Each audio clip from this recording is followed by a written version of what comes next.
Mimi kwanza nataka nichukue nafasi hii. Kwanza nimshukuru Mungu kwa kutupatia nafasi tuweze kufika hapa Ruiru siku ya leo. Poleni kidogo tuliwa ambush. Najua vile PS wetu amesema, niliamua jana ya kwamba itabidi tufike hapa kwa sababu tuko na miradi nyingi ambazo tunazihitaji kuianzisha. So tuliharakisha kidogo, lakini nimefurahi ya kwamba tumefika hapa leo ili tuanzishe mradi huu wa muhimu sana ambayo inaambatana na manifesto yetu ya mambo ya manyumba katika taifa letu la Kenya. Na asante sana kwa kutukaribisha hapa Ruiru. Nataka pia nichukue nafasi hii tena niwashukuru wananchi wa Ruiru na wananchi wa Kiambu kwa kutupatia imani yenu na kura zenu, ndio tukatengeneza serikali ya taifa letu la Kenya. Narudia tena kusema asante sana.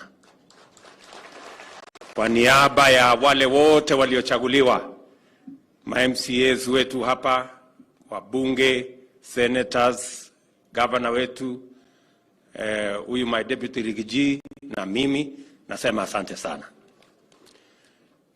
Mimi vile vile nataka niwaambie hawa viongozi wote ya kwamba sasa, kwa sababu wananchi wametimiza sehemu yao, wametupatia kura zao na imani yao na nafasi ya kupeleka Kenya mbele. Nafasi ambayo imebaki ni yetu sasa kuungana na kutimiza sehemu yetu ya hii kandarasi tulionayo na wananchi. Kazi ambayo iko mbele yetu ni kazi ya muhimu. Na mimi nataka niwahakikishie wale wote ambao wamechaguliwa pamoja na mimi, tutafanya kazi pamoja, tutaungana ndio tuweze kutimiza manifesto yetu na kutimiza malengo yetu kuhusiana na maendeleo ya hapa Ruiru, ya Kiambu na ya taifa letu la Kenya. Nataka niwapongeze pia kwa kumchagua huyu Simon King'ara, huyu muungwana huyu. Vile mlisikia Deputy President alikuwa amesema, huyu jamaa alikuwa ni wakuzama. Lakini nafikiri kwa sababu ni mtu wa kanisa alijipanga hapo. Na nasema hivyo kwa sababu mimi nimefanya kazi na huyu Simon. Huyu mheshimiwa mara nyingi nikiwa Deputy President alikuja kwa ofisi na tukaongea mambo nyingi. Kwanza kuna wakati alikuja akaniambia hatuna any boarding school Ruiru, lakini tuko na shamba kwa Ruiru Girls. Tukakuja tukajenga boarding school pale Ruiru Girls. Akarudi akaniambia tuko na matatizo ya mambo ya usalama. Tukakubaliana na yeye, tumejenga police station 3. Akarudi tena akaniambia tuko na shida ya watu wanaenda mpaka Kiambu kutafuta law courts. Tukakuja hapa tumejenga law courts, iko tayari. Akakuja tena, ndio mjue huyu mtu atosheki. Akarudi tena akaniambia hatuna technical training college. Tumejenga sasa technical training college hapa, imekamilika. Na mimi nataka niwaambie watu wa Ruiru, sasa tuko katika awamu ya kutafuta equipment ya hiyo technical training college. Tayari wizara ya elimu tumepanga milioni 50 ya kuweka equipment katika hiyo technical training college ya Ruiru. Na procurement ya hiyo equipment inaendelea saa hizi. So in the next 3-4 months we will have equipment, kwa sababu inatoka kule nje, itakuwa tayari for the development of our TVET, ili vijana wengi ambao tunawahitaji katika kuendesha Kenya mbele wawe na skills, wawe na competencies, watatusaidia kufanya kazi hata kama ile itaendelea hapa ya ujenzi. Huyu muungwana pia alikuja siku moja mpaka kwa ofisi yangu na gambut. Kamuuliza, mheshimiwa, iko shida gani? Mkuja kwa ofisi na gambut, wewe uone iko carpet hapa? akaniambia ati Ruiru town ati ni mahali ya matope. So tafadhali, kama unataka mimi nisikuja hapa na gambut tena, tunataka ile Ruiru town iwekwe lami. Tukakuja tukaweka Ruiru towns lami. Si ni kweli mheshimiwa? Sasa gambut usivae tena kuja huko. So hiyo kazi yote, na ndio mimi nasema pongezi kwa watu wa hapa kwa kumchagua huyu muungwana. Ni mtu ambaye wa bidii, anafanya kazi, na uendelee na hiyo roho mheshimiwa, ukazane namna hiyo, na ushirikiane na hawa viongozi na watu wale wengine wote, tuweze kupeleka kazi ya Ruiru iende mbele. Leo tumefika hapa kwa sababu ya hii kazi ya ujenzi, na ni kazi ya muhimu. Nataka niwaambie ya kwamba hii ujenzi tumeanzisha hapa ni nyumba 1000. Hapa Kiambu tumekubaliana na gavana wenu na wizara yetu ya kwamba Kiambu tunajenga nyumba 50,000. 50,000. Hii sasa ni 1,000. Sasa imebaki 49,000. Na tumekubaliana na Wamatangi ya kwamba atafute ardhi katika kila township kubwa hapa Kiambu, tuweze kugawana hizo manyumba, kwa sababu tunataka kuondoa aibu ya watu kuishi mahali ambapo hapafai. Itachukua muda, lakini tutaanza sasa. Ndio tumesema tunataka kujenga nyumba 200,000 katika taifa letu la Kenya kila mwaka. Tayari tuko na ardhi kama hii karibu ekari 4,000 ya kujenga manyumba. Tayari tuko na nafasi ya kujenga nyumba 600,000, and we have the land to construct the first 600,000 houses already. Nataka nishukuru county governments. Tunafanya kazi na county governments 38 kufikia sasa, na hiyo kazi ya kutafuta ardhi ya kujengea wa Kenya manyumba inaendelea. Nia yetu ni kuhakikisha kwamba tunajenga manyumba kwa manufaa ya wananchi na taifa letu la Kenya. Watu wengi wanajiuliza mbona tunasukuma sana mambo ya ujenzi wa nyumba. We have enough reasons. Hii kujenga nyumba iko na faida kubwa. Ya kwanza, itatupatia makao mazuri ya wananchi na watu wa taifa letu la Kenya. Jambo la pili, itatupatia nafasi ya ajira. Hapa mmesikia vijana 3,000 watafanya kazi hapa, na wafanyabiashara wengine karibu 2,000 watafanya kazi hapa. Jambo la tatu, tutaendesha biashara hapa. Tutanunua simiti, tutanunua mawe, tutanunua kware, na mmesikia ya kwamba wale watu wa jua kali hapa mwanze kujipanga. Tuko na pesa nusu bilioni yenu. Ile milango yote itatengenezwa ya hii manyumba, watu wa jua kali hapa ndio watatengeneza. Madirisha ndio watatengeneza. All the other products that will be required, the housing products that are required for the construction of this housing project, itatolewa kwa wananchi wa hapa. Na contractor anaelewa. Tumemwambia ya kwamba wale watu wote wa ujenzi, kama ni masons, kama ni carpenters, kama ni plumbers, kama ni technicians, kama ni electricians, na kila mtu itakuwa ni watu wa hapa Ruiru ndio watafanya hiyo kazi. So watu wa Ruiru mjipange, kwa sababu tunataka kufanya hivyo katika kila sehemu ya Kenya. Nataka nikubaliane na nyinyi ya kwamba hiyo kazi tutashirikiana. Nitarudi hapa tena na tena mpaka tufikishe nyumba 50,000 ya watu wa hapa Kiambu.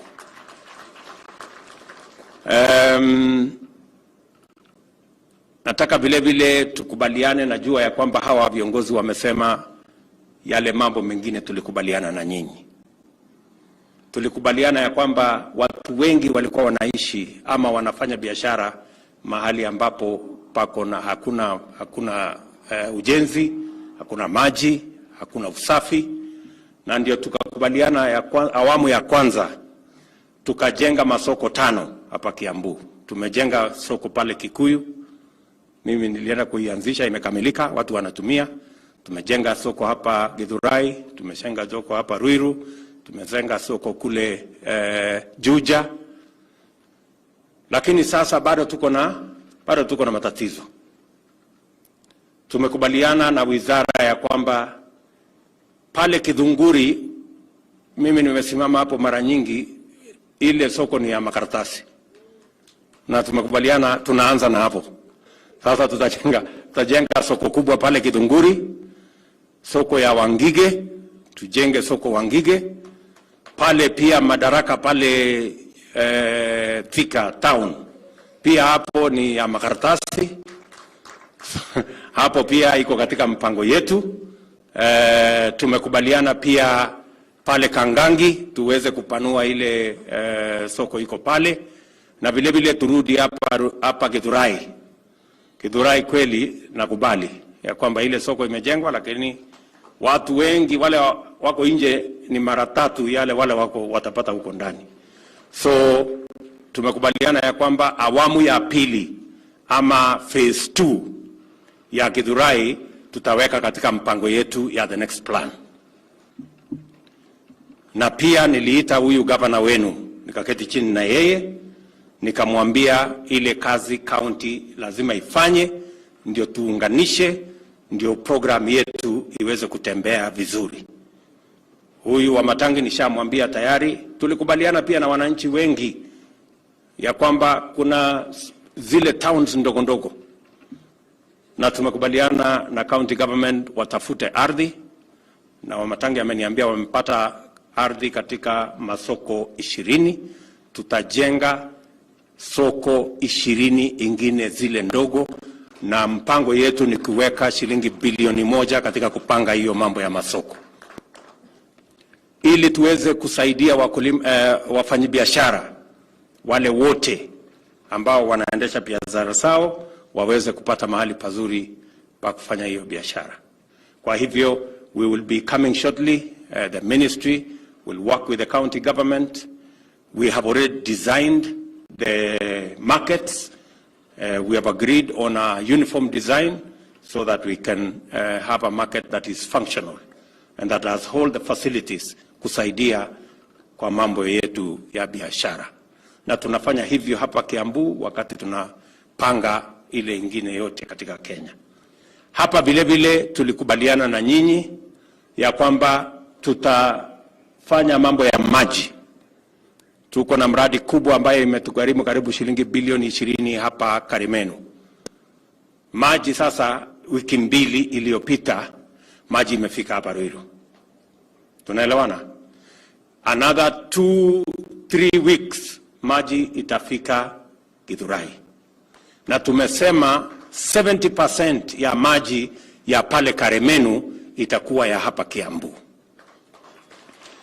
30% mtusaidie ifike Nairobi.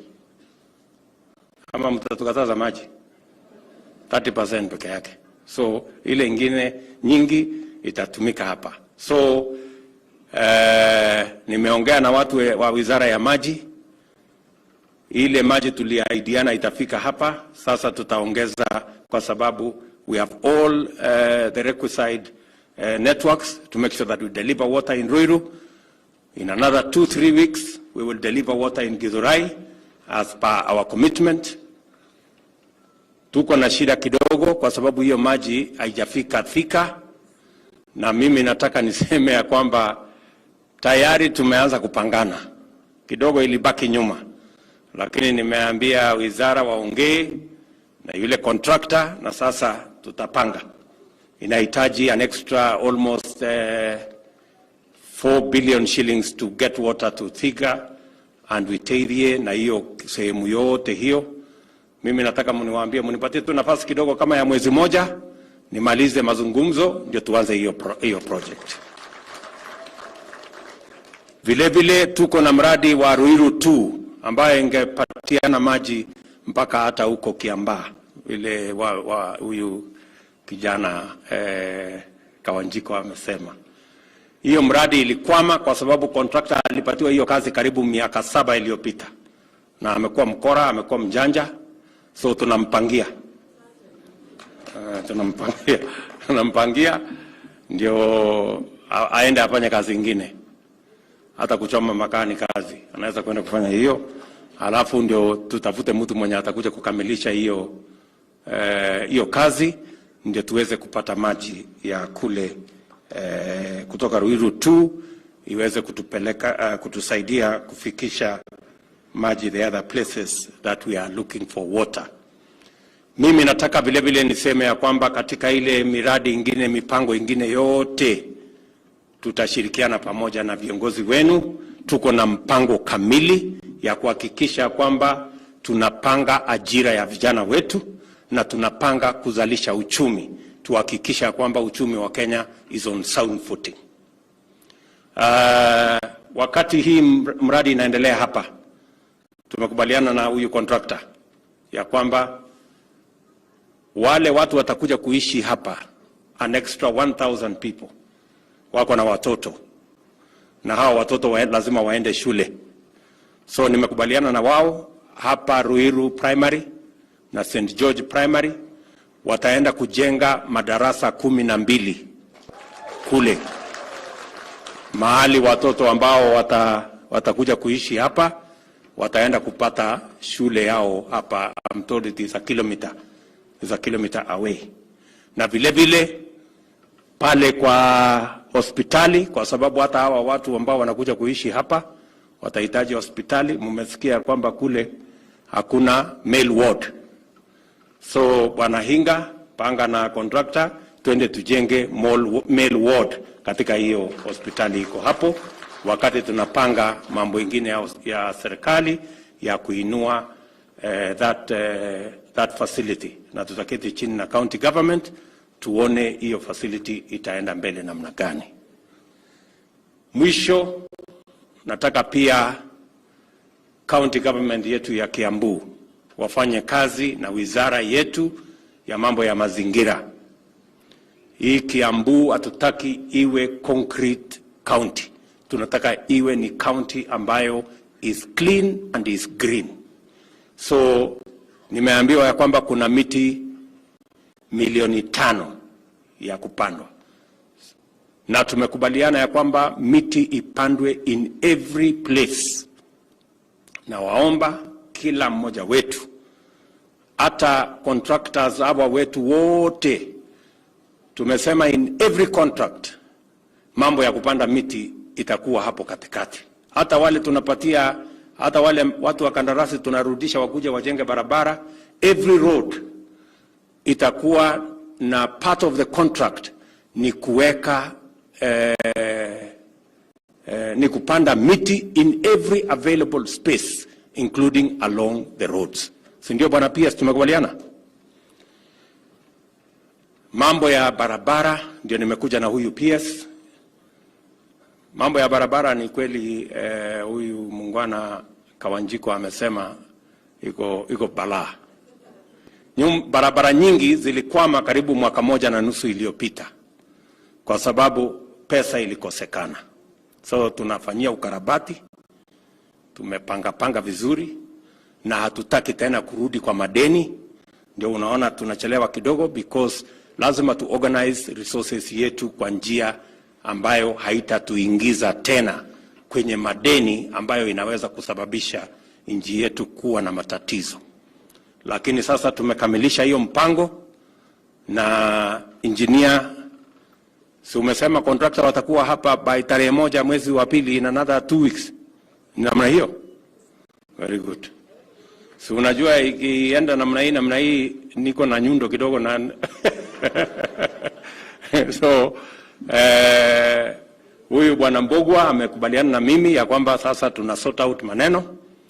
The first week ya February, huyu contractor mwenye alikuwa anafanya hapa kutoka Ruiru mpaka Uplands atarudi. Sini barabara moja hii inaenda mpaka Uplands. Atakuwa hapa na sasa tutahakikisha kwamba hatakwama mpaka amalize hiyo barabara na barabara zile zingine zote ambazo ziko hapa Kiambu ambazo zilipata matatizo ya kukosa pesa ya kuziendesha na kuzikamilisha. So mimi nawatakia heri watu wa hapa Ruiru. Na bwana contractor, you have our goodwill, you have our support. Vile umesikia, tunataka wale local contractors hapa, watu wa jua kali, kina mama, wale ambao ni macontractor wapate nafasi ya kuungana na wewe katika kutimiza hii project. Na tumekubaliana vile vile ya kwamba hii project mimi narudi hapa in 24 months. Nikuje nianzishe, wananchi waanze kuishi. 24 months I'll be back. Sawa sawa. So mimi nataka niwashukuru sana. Mmesikia mambo Rigiji amesema kuhusu watoto wetu. Watoto wetu wanahangaishwa na pombe haramu. Na ndio tumesema the provincial administration must work with our county governments to make sure that we do not sacrifice our children, we do not sacrifice our society at the altar of money and at the altar of things that are taking our society backwards. So tutashirikiana hivyo ndio tuweze kupeleka mambo yetu mbele. Asanteni sana.